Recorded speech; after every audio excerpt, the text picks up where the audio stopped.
1440 KVYN 99.3 The Vine. This is Kelly. It's time for your Wednesday Wellness Wake Up with Dr. Sharon Ufberg, brought to you by the Napa County Chiropractic Association. Good morning, Dr. Sharon. How are you? Good morning, Kelly. It's great to have you back. It's a great day to be alive in Napa Valley. Yeah, every day is a great day to be alive here, right? Definitely. Right, Bob? Absolutely. I love that you invited Bob in. I know. I said, Bob, just stay and hang out with us. I'm so excited that Wednesday Wellness Wake Up is back. I feel like I have to behave because I'm next to a doctor. Nah, we'll just give us a couple of more episodes and then we'll all misbehave, right? And he'll be here every Wednesday with us, right? Chiming in. So what are we talking about this morning? I am so excited to really help people figure out this whole why eat organic question. Yeah. It's really something that I think consumers are looking for answers. They really want to know, should I, spend the extra money on certain produce? So we're really going to talk about fruits and vegetables today, and I really want to help help people figure that out. So the question we threw out was like, what's the dirtiest vegetable in your refrigerator? Did you figure out? Hey, Bob, let's put Bob on the spot. Okay, let's see what Bob I can play says. this. Strawberries. Oh, very good. Really? No, but that's not right. But that is one of the dirtiest. Actually, celery. Celery ends up being number one. Yeah, and but strawberries are not far behind. Because they're not smooth. There's things to grab the dirt and the stuff. Yeah, or I think part of it chemicals. I think part of it is the way they're grown. I think part of it is, perhaps how water soluble celery is. There is a lot of water in celery, right? And I think it's, maybe very susceptible to being eaten by pests, so that people who are conventional growers throw a lot of stuff on it. Yeah, right. So I want to give you two. I'm going to give you the list of all the bad guys and the good guys. But first, I really want to, present two good reasons why people would want to consider choosing organic fruits and vegetables. Yeah, because, Dr. Sharon, we were talking yesterday, and I told you the story of how I was in a grocery store, and there was a clerk who worked at the grocery store, and I went to grab some organic dairy, and he said, do you mind if I ask you a question? He goes, what, does it really make a difference? Like, why buy organic? Yeah, is it just a marketing ploy to make you spend more money? I'm like, the clerk is asking me this. So I think a lot of people are asking that question. Does it really matter? Yeah, and I think, we have a very skeptical consumerism now. People really feel like they've been taken by the marketing movement, of getting people to buy things and spend more. But in terms of fruits and vegetables, it's really something that you want to learn a little bit more about. Yeah. For one, I'd say there's two good arguments why to eat organic. One is that there are enormous amounts of studies out now that show that pesticides are actually harmful to human health. And there's, in the conventional, growing of vegetables and fruits, there's a lot of pesticides. So, that's really something you want to consider, especially if you're a pregnant woman or if you're feeding, your 5 servings of fruits and vegetables to small children. Right. And the other is really that, there's more nutritional value in organic fruits and vegetables. And there's been lots of studies done, one by some people right here at UC Davis who've really noticed, when they studied the comparisons, that something like 52% more vitamin C was found in organic fruits and vegetables. I didn't even know that. Ooh. Yeah, so it's really important if you're looking at, why that might be. A lot of it has to do with the difference in the soil fertility, because the way that conventional produce is grown is very fast. They've created a model that really speeds up the growing process. And so I think that the fruits and vegetables don't have enough time to actually create the nutrients in their, in themselves. Oh my gosh. I said she knows all kinds of these little things that we makes did. Sense. But I thought it was just the pesticide thing, but I really didn't know there were more vitamins. Yeah, so I kind of have like my big 5, like why, and these really include, the issue of that, the organic foods really tend to have a higher level of essential vitamins and minerals. Okay. That they're, these also really have, are sure to have no pesticides. While them are very, very few. There's, no gene modification, which really does change the nature of the food. And we're not quite sure yet how, that unfolds. That's kind of scary to me. The whole idea of changing the genes of is it genetic, what do they call it? Genetic modification. Modification. Yeah. that just Where you kind of mix freaks. two fruits together and make a new fruit. I don't know kind what of thing. they're chain. Why are they doing that? Well, I mean, I think it's all about, trying to get the product to look exactly the same, each and every one, to be the same size, the same color, to grow very Marketing. quickly, Marketing, to have, to capitalize on, a particular seed and not let anybody else have that seed. It's a very that's for another show, really. And we don't really know what there could be. We don't know yet enough about it. Exactly. To know, Well, that's but you're part of not it. getting that with organic.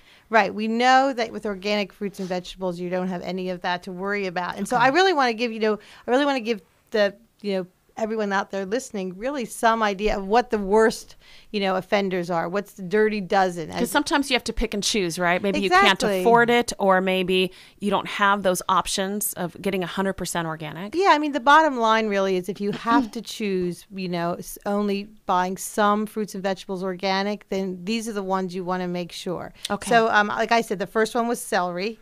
The next one is peaches. Strawberries was number There's 3. my berries. Yeah, See? there's Bob. Apples, which kind of surprised me because you think of an apple having a little thicker skin, Right. but I guess they're very susceptible to pests. So they're in the bad. They're number 4 in the bad category. Blueberries, nectarines. Blueberries? Yeah, bell peppers, spinach, cherries, kale or collard greens, potatoes. That's another really surprising one, but I guess they're grown I've underground. heard that. They're grown in the I've dirt. heard. Yeah. I had a friend tell me once, don't ever, ever, ever eat a potato that's not organic. And then imported grapes. So that's the dirty dozen. Imported grapes. Right, imported Uh-oh. grapes. Imported grapes. Do So we have imported grapes here? That's just our wrong. valley. We definitely That's have. just We wrong, but go we to do, any don't we? supermarket. There's Yeah. tons of different imported grapes. So what I would say is, go on to the Environmental Working Group website. It's ewg.org. This is, a nonprofit who really has taken the time to study, some 50,000 different fruits and vegetables and looked at the pesticides. And they have some very kind of scary results when you look at it. And that's where they came up with what they call this 12 dirty dozen. I'm just going to read them again really quick. Oh, yeah, please do. Celery, peaches, strawberries, apples, blueberries, nectarines, bell peppers, spinach, cherries, kale, collard greens, potatoes, and grapes that are imported. Now, the good side is they also have what they call the Clean 15, which is, 15 fruits and vegetables that if you're trying to, make some decisions about which things you can get away with not eating organic, they gave you a list of these, which I think, if you have the opportunity to eat everything organic, I think it's a better choice. Right. But if you have to make decisions about that, there's a, 15 Clean 15 list. And Bananas. you know what? Bananas aren't on either list. And that also really surprised me because, you think of bananas as being very thick-skinned. And Yeah, so they got you a don't- nice wrapper. Yeah, so No you- juice. Right. So you really think, but actually they weren't on the worst list and they weren't on the best list. So they fall somewhere in between. So that would be something that I would Okay. probably buy Huh. organic because, and whether Yeah. it's because they haven't found the studies on them where, or whether there just they weren't, significantly in either category. But bananas are something, Wow. we think of I would have thought, thick-skinned. Yeah. But okay, so here are the Clean 15. Onions, which again, onions, that's, why onions, but not, but not potatoes. Maybe Yeah. they don't require. Maybe that there aren't as many pests I going think after that's the onions. I think that's a good assumption. Okay, so the Clean 15 include onions, avocado, sweet corn, pineapple, mangoes, sweet peas, asparagus, kiwi, cabbage, eggplant, cantaloupe, watermelon, grapefruit, sweet potatoes, honeydew melon. So those are the 15. And again, if you go to ewg.org, they have these. They actually have now an iPhone app, which I love. I have it on my phone. If I can't quite remember the list, I'm at the supermarket. I just flip on my app and I can see, okay, that's cool. what That is cool. the shopper's guide. And I think it's really, I think it really is helpful because it's hard to remember all these 27. Right.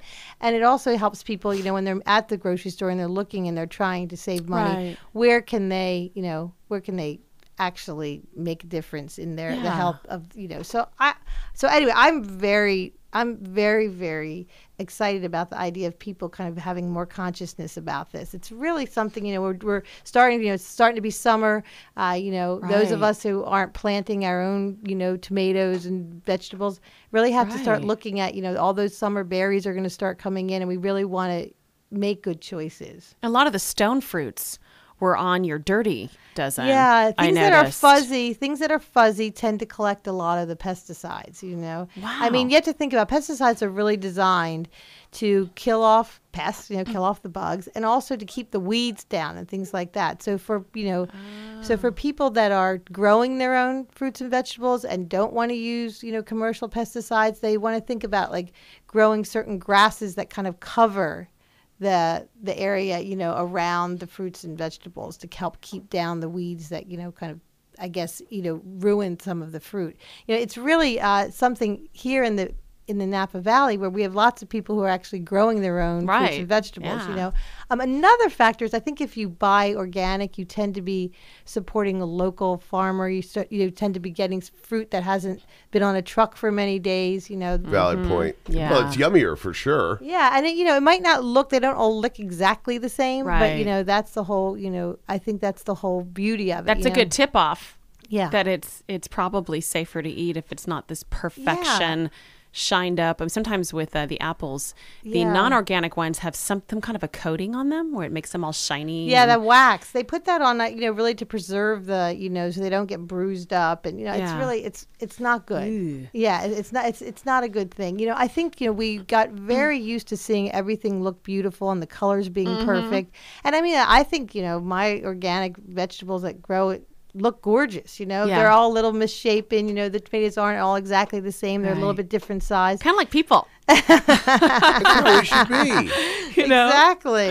Well, this is great information, and I'm so excited that you're hosting this segment, Dr. Sharon. And so for right now, you're going to be doing this every other week, every other Wednesday. Yeah. So lots of interesting topics. You've been telling me that some of your ideas. Yeah. Well, the next one I think we're going to do is like, how healthy is your home? And I think we should just go room to room and see what, some differences that we can make. And I love that. I think it'll be fun. It'll be surprising some of the things that we can think of that we can do to change up and make, everybody's home a little healthier. Unfortunately, we don't think of our home as being unhealthy, but, there's lots we can do to, to clean it up. To make it better. Yeah. Well, thank you, Dr. Sharon, for this Wednesday Wellness Wake Up, brought to you by the Napa County Chiropractic Association. And I need to let everyone know that members of the association are going to be at the Chef's Market to answer all your questions. So be sure to stop by and say hello. And for more information, check them out at napachiro.com. And we need a theme song. We need one. We need a theme song. We really need to have people call in or write in and give us some ideas. Give us some ideas on what would be a good theme song. Yeah. For healthy living. Thank you, Dr. Thanks, Sharon. Kelly. 1440 KVYN 99.3 The Vine.